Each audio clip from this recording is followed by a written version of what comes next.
Bonjour à tous, chers coulés, très chers fans de football, bienvenue dans cette vidéo dans laquelle nous parlerons de Ferran Torres et de son possible retour ou non à son plus haut niveau.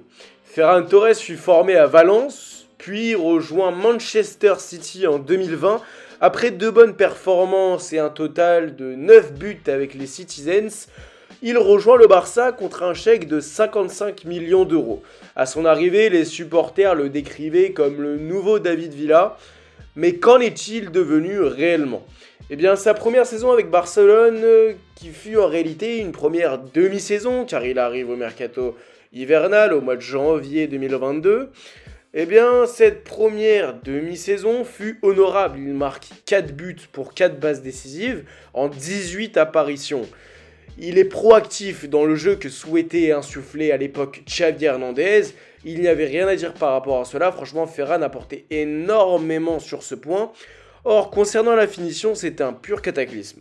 On se rappelle tous du match contre Naples en 16e de finale aller-retour de la Ligue Europa dans lequel Ferran en fait avait tout raté complètement. C'est à partir de ce match-là qu'il a commencé à être catégorisé comme un très très mauvais finisseur.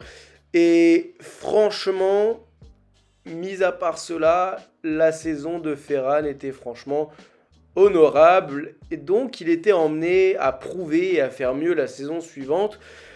Donc, la saison 2022-2023, ce fut une saison dans laquelle il marqua le même nombre de buts, donc 4, mais cette fois-ci pour 33 apparitions, rendant donc ainsi le taux de pourcentage de buts beaucoup moins élevé dû au nombre d'apparitions plus élevé que la saison passée. Certaines rumeurs de départ alors émergent. Devant lui, hiérarchiquement parlant, c'était Rafinha, il y avait Dembélé, il y avait Lamine Yamal qui commençait à émerger. Lewandowski était bien ancré au poste de numéro 9. Il n'y avait plus vraiment de place pour lui. Or, Dembélé s'en est allé durant le mercato estival 2023. C'est donc le moment ou jamais pour Ferran Torres afin de prouver son réel niveau. La place de titulaire de Rafinha ne faisait plus du tout l'unanimité et d'ailleurs ne l'avait jamais fait auparavant. En effet, ses performances laissaient à désirer, il était vraiment très très irrégulier. Et le seul attaquant étant titulaire indiscutable à l'époque était Lewandowski. Donc l'attaque du Barça fut alors désertique, ce fut donc le seul moyen et en réalité le seul moment pour Ferran de montrer enfin sa réelle valeur, de s'imposer en tant que titulaire indiscutable et franchement son début de saison était vachement honorable. C'était vraiment un autre Ferran qu'on avait là, il avait beaucoup plus de confiance en lui, dans les matchs on le voyait, il avait une certaine aura qui commençait à se développer autour de lui, il faisait des bien meilleurs dribbles, il avait vraiment une certaine assurance quand il courait, quand il avait la balle, sa finition était clinique, on savait très très bien que lorsque Ferran détenait le ballon, il pouvait se passer énormément de choses. Et franchement, les supporters commençaient à y croire, ils recommençaient à y croire. D'ailleurs, les supporters l'avaient d'ailleurs renommé le requin, El Tiburon. Donc voilà, il recommence petit à petit à gagner sa propre confiance, la confiance des supporters, et puis plus rien. Oui, en effet, durant la saison, à partir du mois de novembre, il s'éteint en fait petit à petit. Joao Félix et Rafinha, puis Lamine Yamal passent donc devant lui dans la hiérarchie. Et plus la saison avance, plus il passe aux oubliettes à partir donc voilà, du mois de novembre-décembre et passe le restant de la saison dans l'oubli en joueur de banc qui rentre un petit peu par-ci par-là en fin de match. Et ce début de saison 2024-2025 fut assez similaire. En effet, Ferran Torres, lorsqu'il fut sur le banc des remplaçants en ce début de saison, ne rentrait que très très peu et s'est blessé d'ailleurs très récemment au pied, l'éloignant ainsi des terrains. Et donc à l'heure actuelle, le Barça n'a jamais aussi bien tourné depuis des années. Rafinha est stratosphérique à l'instar de Lewandowski et Lamine Yamal. Les trois forment à eux l'une des meilleures attaques d'Europe. Franchement, ils ont mis 4-0 au Real, 4-1 au Bayern. Là, ils viennent de mettre 3-0 à l'Espagnol. C'est vraiment un rouleau compresseur complet. Et franchement, ce n'est pas que cette attaque, mais c'est vraiment le collectif en général, le collectif en lui-même. Et donc Ferran, en réalité, n'est devenu qu'un espoir gâché, en fait. Est-ce qu'il y a réellement plus d'espoir? Eh bien, sincèrement, en tout cas, sous Flick, je le vois vraiment pas s'imposer. Vraiment, Flick, le système de Flick, le staff de Flick demande une condition physique énorme, un jeu technique et une finition clinique.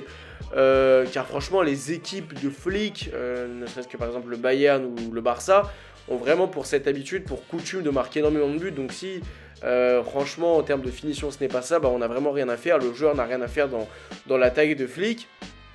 Et franchement, au-delà de ça, il a déjà promis aux supporters qu'il reviendrait, qu'il allait revenir la saison dernière. Et au final, sa belle saison, entre guillemets, son beau football a duré que réellement 2 mois et ce n'était pas réellement constant. Et sur Transfer Market, à l'heure actuelle, il a une valeur marchande de 30 millions d'euros.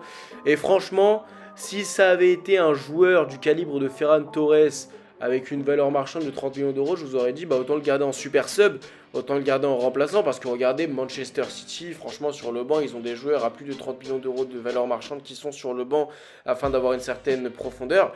Mais le problème, c'est qu'ils gagnent 10 millions d'euros par an, et 10 millions d'euros par an, c'est beaucoup trop pour se permettre de laisser sur le banc. Donc autant récupérer 30 millions d'euros en le vendant, plutôt que de perdre 10 millions d'euros chaque année, juste en le laissant sur le banc et qu'il rentre quelques matchs et qu'il joue quelques matchs de Coupe du Roi. Selon moi, ça ne sert pas à grand chose, donc autant le vendre. Mais voilà, je pense que Ferran Torres, intrinsèquement parlant, c'est un joueur exceptionnel et je pèse mes mots. Franchement, je pense qu'il a des qualités exceptionnelles. On l'avait vu sous Xavi Hernandez, en termes de placement, il libérait beaucoup les espaces. Il avait une vision de jeu très très très bonne. Franchement, je pense que c'est un joueur malheureusement qui n'a pas eu le mental adéquat pour réussir franchement au plus haut niveau, au Barça en tout cas. Mais j'espère qu'il me fera mentir. J'espère que si jamais Ferran Torres revient de blessure, j'espère qu'il nous fera mentir, supporter catalan. J'espère qu'il deviendra la meilleure version de lui-même. Mais je pense à titre personnel qu'il est nécessaire de s'en séparer, qu'il est nécessaire de tourner une page afin de, pourquoi pas, récolter de l'argent. Donc voilà, n'hésitez pas à me dire ce que vous en pensez, chers coulés, chers supporters de Barcelone et chers fans de football dans les commentaires. N'hésitez pas à liker, commenter, à vous abonner. À très bientôt.